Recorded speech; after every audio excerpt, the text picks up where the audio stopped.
बिस्मिल्लाहिर्रहमानिर्रहीम। अस्सलाम वालेकुम नाज़रीन, मैं हूँ मोगीस अली। आज हम तीन अहम तरीन ख़बरों पर बात करेंगे जो आज की बहुत बड़ी ख़बरें बनी।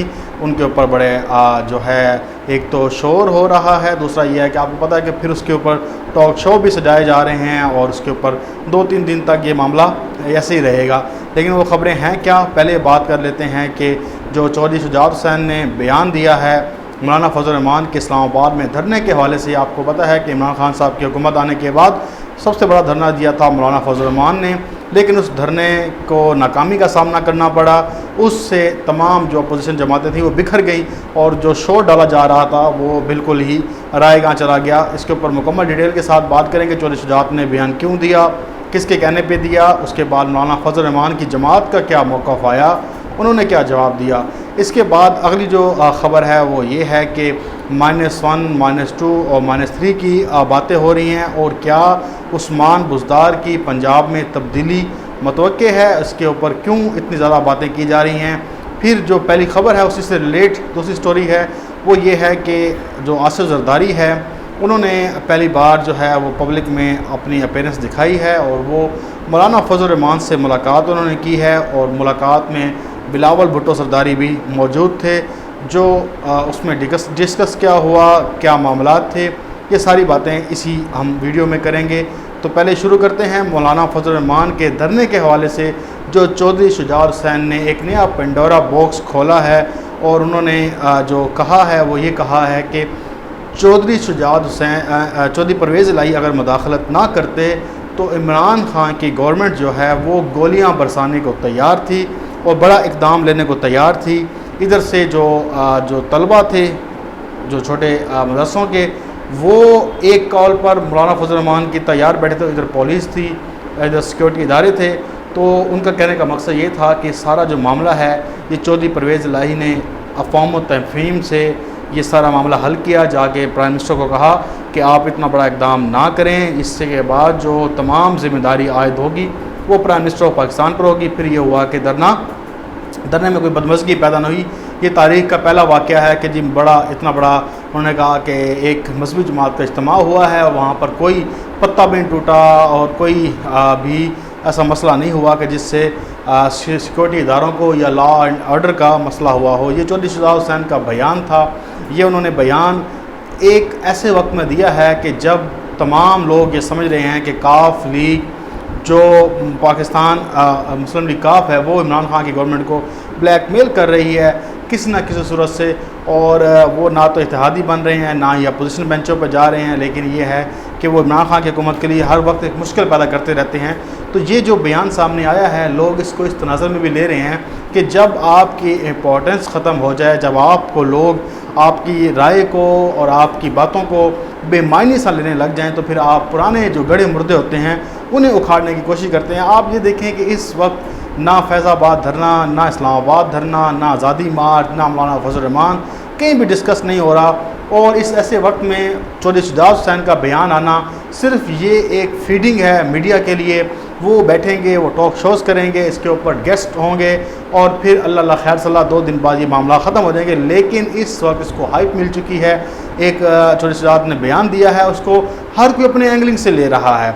बात यहाँ तक नहीं रुकती, बात यहाँ से फिर शुरू होती है कि जब मौलाना फजल रहमान की जमात की तरफ से इसका जवाब आया, जवाब ये आया कि जी आपके पास हमारी अमानतें थीं, आप अमानतों में ख़यानत ना करें, आधी बात बताएं, पूरा सच, आधी बात आपने बताई है, पूरा सच बताएं, पूरा सच है क्या, नहीं तो फिर हम सच बताएंगे। जो मुज़ाकरात थे, आप देखें कि मुज़ाकरात में हुकूमती टीमें और थीं और चौधरी शुजात हुसैन और थे, इसलिए जो चौधरी शुजात ने हमसे जो वादा किया था वो उन्होंने एक इन्वर्टेड कॉमास में लिखा है कि वो उनके कहने पे हमसे मुआहदा किया था, हमने इमरान खान साहब से कोई मुआहदा नहीं किया था। वो जो हैं, अब आप वो से मुराद आपको समझ आती है। आप तमाम लोग सियासी तौर पर इतने पुख्ता हैं, इतना आप मैच्योर हैं कि आपको वो यानी कि शोल्डर्स जिनके ऊपर निशानात होते हैं, इसके अलावा तो मैं मज़ीद और क्या बात करूं। तो वो जो उनके बारे में कहा जा रहा था कि वो उनके कहने पे हमने ये सारा मामला ख़त्म किया था, इमरान खान साहब तो हमारी बात नहीं हुई थी। अब ये देखें कि दोनों जमातें जो हैं ये दोनों पॉइंट स्कोरिंग कर रही हैं, फिर अपने आप को एकदम दोबारा से एक मैदान में लाने की कोशिश कर रहे हैं। हालांकि आप देखें कि वो धरना इतना बेनकाब हुआ था। उस धरने ने आपके तमाम मीडिया चैनल के बहुत से एंकरों को बेनकाब कर दिया। बहुत से जो जिनकी दिल की ख्वाहिश थी कि इमरान खान की गवर्नमेंट इसी महीने में चली जाए, वो सब सामने आ गया। आपने देखा कि मौलाना फजल रहमान का धरने के हवाले से कहा जा रहा था कि आज गया हुकूमत कल गई, फिर कहा जा रहा था कि मौलाना फजल रहमान ने बात कर ली है, इमरान खान इस्तीफ़ा देने चले गए हैं, डी चौक पे पहुंचेंगे मौलाना फजल रहमान तो धरना ऐसी शक्ल अख्तियार करेगा कि हुकूमत के लिए जाना ठहर जाएगा। फिर जब धरना इनको उठाना पड़ा, ये जाने पे मजबूर हुए, फिर उन एंकर्स ने भी माफ़ी नहीं मांगी, बल्कि कहा कि अमानतें चली गई हैं, अमानतें गई हैं, वो अमानतें मौलाना फजल रहमान के सुपुर्द हैं। तो ये 1-2 महीने की गेम है। अब देखें कि 1-2 महीने क्या 6-7 महीने गुजर गए हैं, लेकिन ये सारा कुछ आपके सामने है कि हुकूमत वहीं वहीं खड़ी है और इनकी बयानबाजी, इनकी टीवी टॉक शोज़ वहीं पे खड़े हैं और वही एक प्रोपेगेंडा कर रहे हैं और उसी तरह से एक नई हाइप क्रिएट कर दी जाती है। और वो आज आपके सामने है कि ये चौधरी शुजात हुसैन ने बयान दिया, इसके बाद मौलाना फजल रहमान का जवाब आया और फिर ये कहाँ पे बात ले गए, एक धरने के हवाले से जिसका इस पूरी इमरान खान की गवर्नमेंट या इस मौजूदा सिनेरियो में किसी से कोई लेना देना नहीं है। लेकिन ये एक पॉइंट स्कोरिंग है दोबारा से एक मीडिया में एक्टिव होने की। लोग इनकी बातों को लेंगे, मुख्तलिफ़ किस्म की अपनी तज्जिया पेश करेंगे, राय पेश करेंगे और फिर ये कहेंगे कि अच्छा वो मानते हैं, इसका मतलब अब कुछ होने वाला है। तो फिर ये मिर्च मसाला लगा कर आपको फिर नई एक जो चटनी है वो देंगे और फिर आप इसे लेकर मज़े मज़े से खाएँगे। ये मैं उन लोगों के लिए कह रहा हूँ जो समझदार हैं, उन्हें पता है कि यार ये बेवकत सी बात है, इसका कोई फ़ायदा नहीं। लेकिन इसको बहुत से लोग ऐसे बनाकर पेश करेंगे, ओए ये हो गया, वो हो गया, जनाब ये तो बड़ी बात हो गई। इस तरह करके आप सब लोगों की जो राय है वो मुंतशिर करने की कोशिश की जाएगी, वो उधर लेके जाने की कोशिश करेगी जिस तरफ कोई ना सड़क है, ना गली है, ना ही कोई रास्ता है, बल्कि आगे साफ एक लिखा हुआ है कि ये आगे रास्ता बंद है, लेकिन फिर भी आपको कहा जाएगा कि इस रास्ते से आगे कुछ है। अब ये बात तो होगी मुकम्मल चौधरी शुजात हुसैन वाली। इसके साथ जरदारी साहब की इंटरव्यू हुई है। आसिफ जरदारी ने मौलाना फजल रहमान से मुलाकात की है। आपने देखा कि मौलाना फजल रहमान एक APC बुलाने के हवाले से बड़े मुतहरिक हैं और वो चाह रहे हैं कि हुकूमत पर प्रेशर डालकर एक ऐसी APC बुलाई जाए जिसमें हुकूमत को ये बावर कराने की कोशिश कराई जाए कि वो जो एक बयानिया सब लोगों के सामने पहुंच रहा है कि अपोजिशन मुंतशिर हो गई है, अपोजिशन के पास कुछ भी ना ही सड़कों पर उनके पास कोई ऐसी पावर है, ना ही उनके पास किसी पार्लियामेंट में इतनी पावर है कि वो हुकूमत के ख़िलाफ़ बड़ा मुहाज़ खड़ा कर सकें। तो मौलाना फजल रहमान जो आपको पता है कि पहले भी बड़े इस्तेमाल हुए हैं मुस्लिम लीग नून और पीपल्स पार्टी से, लेकिन वो फिर अपने आप को इस्तेमाल करने के लिए, अपनी एक सियासी हैसियत को बरकरार रखने के लिए एक पार्टी ऑल पार्टीज़ कॉन्फ्रेंस बुलाना चाहते हैं, यानी कि अपोजिशन तमाम इत्तेहाद सामने हो और हुकूमत पर यह प्रेशर डाला जाए कि अपोजिशन मुतहद है, अपोजिशन के पास जो तमाम जमातें हैं वो मौजूद हैं। हुकूमत अगर कुछ हमारी बातें नहीं मानती या हमें थ्रेट करने की कोशिश करती है तो फिर हम सब एक पेज पर हैं। लेकिन आपको पता है कि ये ऑल पार्टीज़ कॉन्फ्रेंस बहुत पहली दफ़ा भी हो चुकी हैं, ये पहली दफ़ा नहीं होगी और पहले भी ये सारे जो मामलात हैं इकट्ठे हो चुके हैं और उन्होंने मिलकर कस्में खाई थी कि हुकूमत के ख़िलाफ़ मिलकर जद्दोजहद की जाएगी। लेकिन वो जद्दोजहद आपको नज़र नहीं आती, ना ही आपको गली मोहल्लों में नज़र आती है, ना ही आपको सड़कों पर नज़र आती है, ना ही आपको पार्लियामेंट के अंदर नज़र आती है और ना ही किसी ऐसे जगह पर नज़र आती है कि हुकूमत के लिए कोई शदीद परेशानी का मसला बन सके।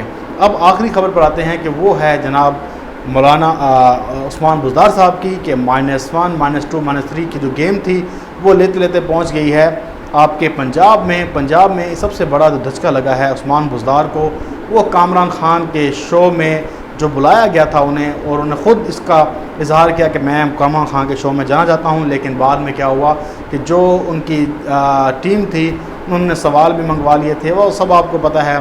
कामरान खान साहब से सवाल भी मंगवा लिए, कंटेंट भी पूछ लिया, किस किस टॉपिक पे बात होगी, लेकिन ऐन वक्त पर जो उस्मान बुज़दार हैं उन्होंने उस प्रोग्राम में शिरकत करने से इनकार कर दिया, जिस पे कामरान खान ने पूरा प्रोग्राम कर दिया और कहा कि ये उस्मान बुज़दार मेरे प्रोग्राम में नहीं आए।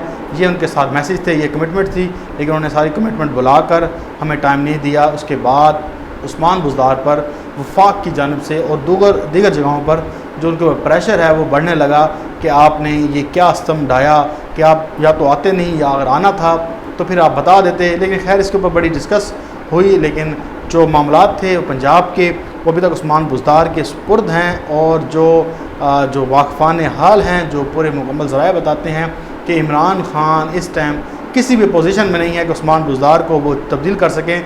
लेकिन आया आप ये देखें कि पंजाब की जितने भी परफॉर्मेंस है, मैं समझता हूँ कि दीगर सूबों के निस्बत बड़ी अच्छी जा रही है। उस्मान बुज़दार एक तो मीडिया का शौकीन इंसान नहीं है, ये मैंने देखा है, वो अपने काम से काम रखता है, अपनी चीज़ें बेहतर करने की कोशिश में कर। आप देखें कि लाहौर में एक नया सिटी जो है डेवलप करने के लिए आज मंजूरी दी गई है, वहाँ पर एक नया शहर बसाया जाएगा, जैसे दुबई है इस तर्ज का, वहाँ पर बड़ा प्रोग्राम, बड़ा सेटअप है। जैसे एक सऊदी अरब अपना शहर बसा रहा है न्योम सिटी के नाम से, 2030 तक उनका विजन है।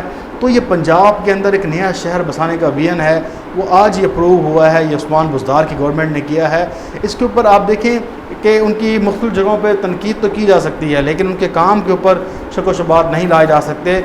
उस्मान बुज़दार इन तीनों सूबों के वज़रा वाला से मैं समझता हूँ कि फ़िलहाल बेहतरीन है, उनकी कारकर्दगी भी बेहतरीन है। लेकिन एक मसला यह है कि उनको मीडिया टैकल नहीं करना आता, मीडिया के साथ खेलना नहीं आता और बल्ले बल्ले नहीं करनी आती, इसलिए ये सारा मामला जो है वो दड़म बरम नज़र आता है। लेकिन ओवरऑल कारकर्दगी उनकी इमरान खान की नज़रों में बेहतर है और वो उसे 5 साल तक अपने साथ ही रखना चाहते हैं। इंशाल्लाह आपसे फिर एक नई वीडियो में मुलाकात होगी, तब तक के लिए इजाज़त। अल्लाह हाफ़िज़। पाकिस्तान जिंदाबाद।